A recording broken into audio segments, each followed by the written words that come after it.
제가 항상 말씀드리고 있죠. 주식 투자 쉽다. 주식 투자 쉽게 하자. 왜 굳이 고생을 하냐. 인생 살기도 바쁜데 주식 투자는 쉽게 하자. 이런 캠페인을 하고 있습니다. 그러면 어떻게 하면 쉽게 하는 거냐? 싸게 사면 됩니다. 미래에 어떻고 로봇이 어떻고 우주가 어떻고 이런 말 저 또한 콘텐츠 만드는 사람 입장에서 이렇게 살펴보고 말씀드릴 게 많지만 주식 투자에 있어서 또 합리적인 투자에 있어서 그걸 아는 것과 주식 투자로 돈을 버는 건 별개의 얘기입니다. 그래서 결국은 싸게 사자. 싸게 사면 된다. 주식 투자로 돈 버는 거 싸게 사면 쉽게 된다. 한 번 더 강조 드립니다. 그래서 탄생한 게 라떼 주식이죠. 이렇게 싸게 사는 방법은 제가 만들어낸 방법은 아니고요, 당연히. 가치 투자의 아버지 벤저민 그레이엄이 만든 투자법을 기반으로 합니다. 그리고 이 투자법은 데이비드 드레먼의 역발상 투자, 또 초저평가주 투자법 딥밸류까지 발전을 하게 됩니다. 이 세 개가 제가 생각했을 때 가장 대표적인 싸게 사면 성공한다 라는 연구 또 이론적인 배경이 됩니다. 그래서 지금까지 라떼 주식은 제가 네이버 카페 또는 유튜브 영상으로 14개를 소개했습니다. 이번에는 15번째에서 17번째, 즉 3개 종목을 공개하도록 하겠습니다. 누누이 말씀드리지만 네이버 카페, 인사이트 뱅크 같이 활용하시라. 왜냐면 유튜브 영상을 만들고 편집하는 것 때문에 조금 늦게 올라간다. 그래서 네이버 카페, 인사이트 뱅크 들어오셔서 조금 더 빨리 그를 만나서 종목 공개를 확인하시면 됩니다. 자, 이번에 살펴볼 업종은 운송, 유틸리티, 은행입니다. 먼저 운송에는 HMM, 현대글로비스, 한직칼, 대한항공, CJ대한통운, 페노션, 아시아나항공, 롯데렌탈, 직관적이죠. 이런 회사들이 운송에 들어가 있고요. 참고로 시가총액 큰 순으로 정리해 놓은 겁니다. 그래서 우리가 살 종목은 한국공항이라는 회사인데요. 참고로 이름은 공기업 같지만 앞에 마크 보시면 이게 한진그룹 마크거든요. 그래서 한국공항은 한진그룹, 즉 대한항공의 자회사다 이렇게 보시면 되겠습니다. 한국공항은 20일 기준 시가총액이 2,178억 원이었어요. 그런데 이 회사가 가진 순현금성 자산이 1,042억 원이었습니다. 즉 우리는 한국공항을 사기 위해 실제 투자해야 할 돈은 2,178억 원에 1,042억 원, 즉 순현금 자산을 뺀 1,136억 원입니다. 한국공항은 작년 연간 영업이익으로 470억을 번 회사거든요. 즉 우리는 연간 470억을 버는 회사를 1,136억 원에 살 수 있는 겁니다. 이 말은 뭐냐? 2년하고 한 6개월 정도 지나면 우리는 투자한 1,136억을 모두 회수할 수 있고요. 이후에는 매년 400억이 넘는 영업이익을 낼 수 있다는 말입니다. 2.4배 매우 싸다. 한국공항은 어떤 회사냐? 항공 운수 보조 회사입니다. 항공 화물 상하역, 항공기 급유, 항공기 견인앤 유도, 항공 화물 조업 등을 하고요. 매출 비중이 91.2%입니다. 우리가 공항을 가면 비행기가 승객을 태우기 위해서 대기를 하잖아요. 그때 여러 가지 물건을 싣게 되겠죠.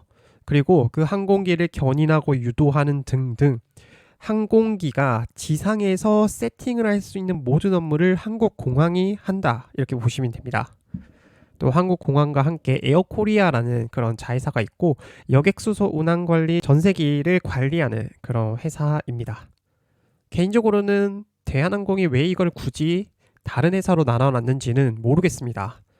과거에 다른 회사였는데 대한항공이 인수를 해서 지금과 같은 형식을 가지고 있을 수도 있고요.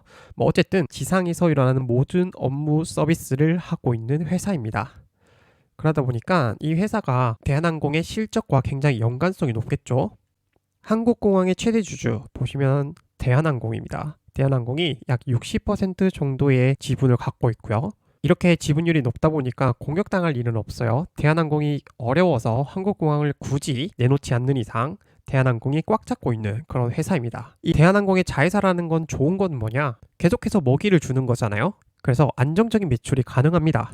다만 이 실적 흐름을 보면 매출액이 크게 빠지는 이 구간이 있거든요. 당연히 영업이익, 순이익도 빠졌는데 이때가 뭐냐? 코로나 때입니다. 코로나 때는 항공업이 완전 박살이 났다 이렇게 표현할 수 있겠죠. 그래서 이때 매출액과 영업이익, 순이익, 즉 실적이 모두 빠지는 그런 현상을 보여주었습니다. 그 이후로 가파르게 반등을 해서 매출과 영업이익, 당기순이익이 모두 증가했는데 다만 최근 영업이익과 당기순이익이 좀 꺾이는 모습을 보이거든요. 즉 수익성이 조금 나빠진 그런 모습을 보이고 있습니다. 또 과거 흐름을 보면 이 영업이익이 어느 정도 일정 수준 계속해서 유지되는 경향을 보여요. 그건 무슨 말이냐? 매출액이 늘면 영업이익이 증가하는 경우가 있고 매출액이 증가해도 영업이익이 이렇게 증가하기보다는 감소와 증가를 반복하는 모습을 보이는 게 있는데 이건 크게 두 가지 문제가 있을 수 있어요. 첫 번째는 이 모회사인 대한항공이 수익성을 유지하기 위해서 한국공항의 수익성을 훼손하고 있다. 이렇게 볼 수도 있고요. 또 아까 보셨듯이 유류, 급류 이런 게 사업이 있거든요. 그래서 오일 가격의 변동에 의해서 수익성이 조금 왔다 갔다 하지 않나 이렇게 보시면 되겠습니다. 즉 포인트는 뭐냐? 한국공항, 대한항공의 자회사이기 때문에 사업적으로 돈을 버는 건 안정적일 수 있으나 다만 항공업에 따라서 실적이 증가와 감소를 할 수 있고요. 또 대한항공이 모회사이기 때문에 대한항공의 수익성을 유지하기 위해서라도 한국공항이 좀 희생을 할 수 있다. 이렇게 정리를 해드릴게요. 한국공항이 최근 배당금 공시를 했거든요. 한 주당 배당금 1,000원을 주고요. 시가 배당률은 약 1.54%입니다. 배당금 매력은 크지 않다. 최근 배당금 매력 또는 주주 환원 정책을 적극적으로 하는 회사의 주가가 크게 상승했는데 한국공항 그런 대상은 아니구나 이렇게 보시면 되겠습니다. 다만 뭐다? 이 회사 굉장히 싸다. 그래서 한국공항이 운송업에서는 다른 회사에 비해서 굉장히 싸게 거래되고 있기 때문에 우리는 한국공항을 살 거고요. 한국공항이 앞으로 어떻게 나갈지 어떤 실적을 낼지는 예상하지 않습니다. 다시 한번 말씀드리지만 예상은 모두 틀리고요. 그리고 예상을 하는 것 자체가 어렵습니다. 어렵고 틀리는 걸 우리는 하지 않고 그냥 싸게 단 분산 투자를 해서 모두 사놓고 기다린다. 인내한다. 싸게 샀으니 안전마진을 확보했고 그 안전마진으로 인해서 우리는 돈을 벌 수 있다. 이런 개념이다. 다시 한번 설명드리면서 다음은 유틸리티입니다. 유틸리티는 쉽게 생각하면 전기, 가스 이런 거예요. 그래서 유틸리티는 한국전력, 한전기술, 한전가스공사, 한전 KPS, SK가스, 지역난방공사 등등등이 들어갑니다. 여기서 주목할 거는 전력, 가스공사, 공기업이 좀 많은 편이고요. 공기업 관련된 회사가 많은 편입니다. 그래서 이 유틸리티 업종에서 우리가 투자할 회사는 경동도시가스입니다. 경동도시가스 아마 서울 수도권 지역에 사신 분들 또는 경상도 지역에 사시지 않는 분들은 잘 모를 수도 있는데 이 경동도시가스는 울산과 경상남도 양산시에 가스를 공급하는 회사입니다. 그래서 경동도시가스는 20일 시가총액이 1,411억 원 있습니다. 그런데 이 회사 순현금 자산으로 2,301억 원을 가지고 있어요. 즉 이 말은 뭐냐? 주식을 모두 사는데 1,111억 원이 드는데 회사가 이미 2,301억 원의 순현금 자산을 가지고 있다. 그러면 우리는 이 회사를 사는 즉시 얼마 이득을 볼 수 있다? 890억을 바로 현금성 자산으로 갈 수 있습니다. 즉 이 회사 작년 3분기 연한상 기준 영업이익으로 294억 원을 벌었어요. 즉 이 말은 뭐냐? 회사 사면 바로 현금성 자산 890억 이득 볼 수 있고 매년 약 300억이 좀 모자라는 영업이익을 낼 수 있다. 엄청 싼 상황이다. 이렇게 보시면 되죠. 유틸리티는 경동도시가스뿐만 아니라 싸게 거래되는 종목이 제법 있습니다. 그래서 다음 인천도시가스 이름 보시면 아시겠죠? 경동은 울산과 양산에 도시가스를 공급하는 회사다. 그러면 인천도시가스는 인천에 공급하는 회사다. 20일 시가총액 1,179억 원이었습니다. 이 회사 순현금 자산으로 1,175억 원을 가지고 있어요. 즉 뭐냐?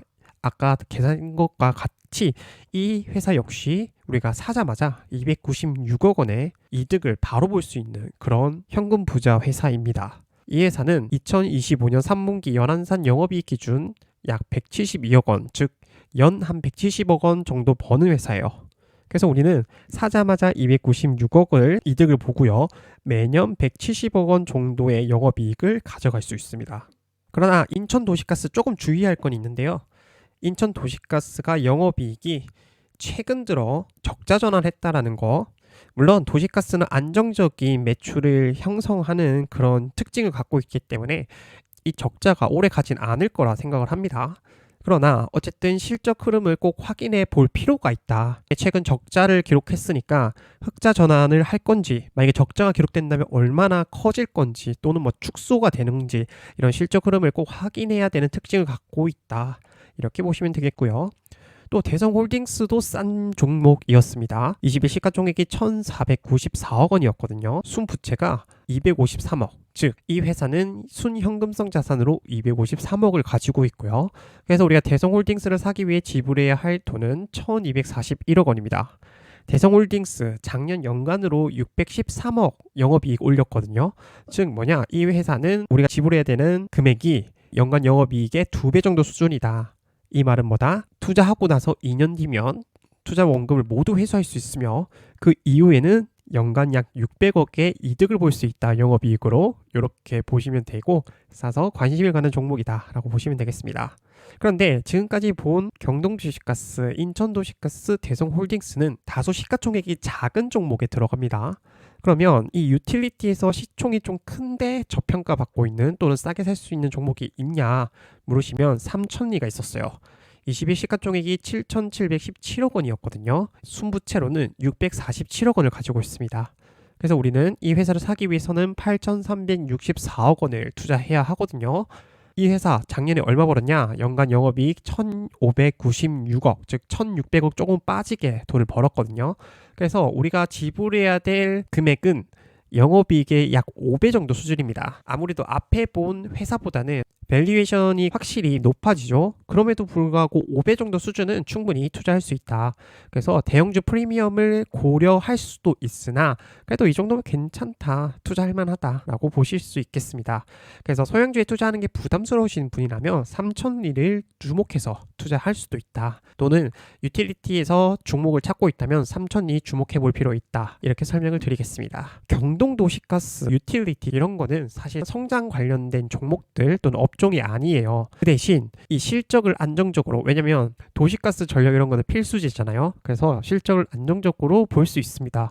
또 독점 제재예요. 이 가스 공급하는 업체들이 이렇게 지역마다 독점을 하고 있기 때문에 실적 안정성이 굉장히 높다. 다만 성장성은 전혀 없다. 이렇게 보시면 되겠는데 그 성장성이 없고 실적이 안정적인 거, 이거를 통해서 뭘 하냐? 배당금을 하죠. 배당금을 경동도시가스 같은 경우에는 한 주당 875원, 그래서 시가총액이 약 4.1%예요. 즉 성장성이 부족한 건 안정적인 실적을 바탕으로 배당을 한다. 이 배당을 통해서 약점을 보완한다. 이렇게 보시면 되겠습니다. 물론 우리는 싸게 사는 것에 집중하기 때문에 이 배당금을 하든 실적이 흐름을 어떻든 크게 상관하진 않아요. 밸류에이션 기준으로 싸게 사는 것에 집중하니까요. 다만 상식적으로 또는 추후에 내가 유틸리티 분석을 할 때 또는 분석을 통한 투자를 할 때 상식적으로 도움이 되기 때문에 제가 설명을 한 번 더 드렸습니다. 다음은 은행입니다. 자, 은행은 최근 굉장히 큰 주목을 받았죠. 그래서 KRX 금융, 즉 은행이 속한 KRX 금융 주봉 차트 보시면 상승세가 좋았고 최근 더 가팔랐다. 이렇게 보시면 돼요. 시장의 주목을 받고 있는 만큼 과거보다는 분명히 비싸졌다. 그러나 이전에 워낙 저평가를 받다 보니까 이렇게 올랐음에도 불구하고 여전히 밸류에이션은 괜찮은 또는 싼 그런 종목들이 많았습니다. 자, 은행에는 KB금융신한지주, 하나금융지주, 우리금융지주 등등등이 포함되어 있는데, 자, 여기서 특징 중 하나가 뭐냐? 여기서 보시면 삼성카드가 들어가 있죠.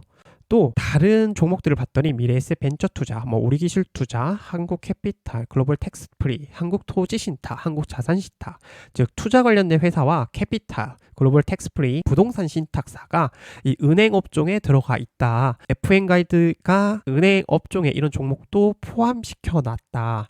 왜냐? 은행이 하는 수신과 여신 업무, 즉 예금을 받고 대출하는 업무가 이런 회사들도 이런 특징을 갖고 있기 때문에 이 은행업에 같이 묶어놨다고 보시면 되겠는데, 저는 개인적으로 이 회사들은 결을 다르게 봐야 된다. 그래서 우리는 앞에 본 누가 봐도 은행 관련된 종목이라고 볼 수 있는 그런 종목들을 대상으로 이 은행 업종 종목을 찾아보았습니다. 그리고 또 하나 특징 뭐죠?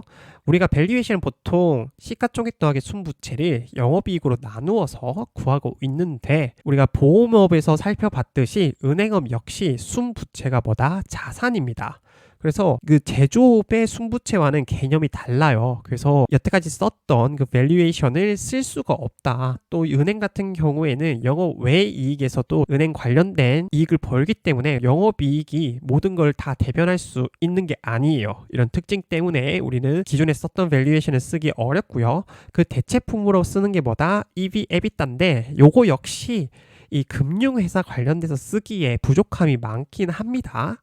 그래서 우리가 EV, EBITDA만 쓰는 건 아니고요. 이 보완을 해줘야 되는데 이 보완하는 게 뭐다? 전통적으로 쓰는 PER, PBR이다. 그리고 특히 여기서 주목해야 되는 거는 뭐다? PBR이다. 그래서 보험과 같이 우리 은행도 비교를 해볼게요. 은행 봤더니 KB금융 신한지주를 비교 대상으로 제가 뒀어요. 일부러. 최근에 KB금융 특히 주가 상황 좋거든요. 근데 PER, PBR은 한 10배 정도, PBR은 KB금융은 1배, 신한지주는 0.9배 조금 모자라는데 이렇게 많이 올랐다. 예전에는 이것도 안 됐거든요. 근데 뭐 이 정도가 사실은 정상적인 범위라고 보면 됩니다. 그런데 우리금융지주, IM금융지주를 봤더니 EV, EBITDA가 우리금융지주가 좀 낮아요. 다른 회사보다. 그리고 PER과 PBR은 우리금융지주는 앞에 본 KB금융, 신한지주와 비슷한 수준을 보이고 있는데 IM금융지주는 PER은 조금 낮고 PBR은 좀 많이 낮은 그런 상황입니다. 그래서 우리는 우리금융지주와 IM금융지주가 좀 매력적이다 이렇게 보고 선택은 IM금융지주로 합니다. 다만 제 개인적인 주관적인 판단을 넣는다면 저는 우리금융지주를 선택할 것 같거든요. 왜 우리금융지주를 제 개인적인 판단으로 더 선호하는지에 대해서는 제가 네이버 카페에 자세히 설명을 해 두었으니 그 카페의 설명을 좀 참고해 주시면 좋을 것 같아요. 그런데 이 라떼 주식은 제 개인적인 판단이 아니라 객관적인 밸류에이션 지표, 즉 숫자를 기반으로 투자하기 때문에 제 개인적인 취향 또는 판단 이런 거 다 버립니다. 그래서 지표를 봤더니 특히 중요한 건 뭐라고요? PBR이잖아요. PBR이 낮은 IM금융지주를 선택하게 되었다. 이렇게 보시면 됩니다. 그래서 우리 라떼 주식은 제 개인적인 판단을 넣지 않습니다. 그래서 짐 사이먼스와 같이 우리는 가설을 세우지 않는다. 우리는 오직 데이터가 말하는 대로만 움직인다. 퀀트 투자의 대표적인 가장 성공한 그 회사죠. 르네상스 테크놀로지의 짐 사이먼스와 같은 그런 데이터를 기반으로 숫자를 기반으로만 종목을 선택한다는 점 다시 한번 강조 드리고요. 이 라떼 주식은 제가 구글 시트를 통해서 실시간으로 여러분이 다 보실 수 있게끔 이렇게 정리를 해 두었죠. 이 링크는 네이버 카페에 있으니까 카페 들어오셔서 이 링크 타고 들어가시면 여기 있는 것들 과감없이 공개된 상태로 다 보실 수 있습니다. 제가 네이버 카페 꼭 가입하시고 같이 활용하라고 말씀드린 이유는 뭐냐? 네이버 카페에 먼저 종목들이 공개되고 네이버 카페에 먼저 글이 올라가고 네이버 카페에서 라떼 주식의 계좌 현황을 확인할 수 있기 때문에 같이 쓰시라고 말씀드린 거고요. 그래서 이미 18번째에서 20번째 라떼 주식은 이 영상이 올라가기 전에 이미 글로 공개되었습니다. 그래서 같이 꼭 보셔라. 그렇게 말씀드리면서 이번 영상 마치도록 하겠습니다. 전 또 다음 라떼 주식을 들고 돌아오도록 하겠습니다. 감사합니다.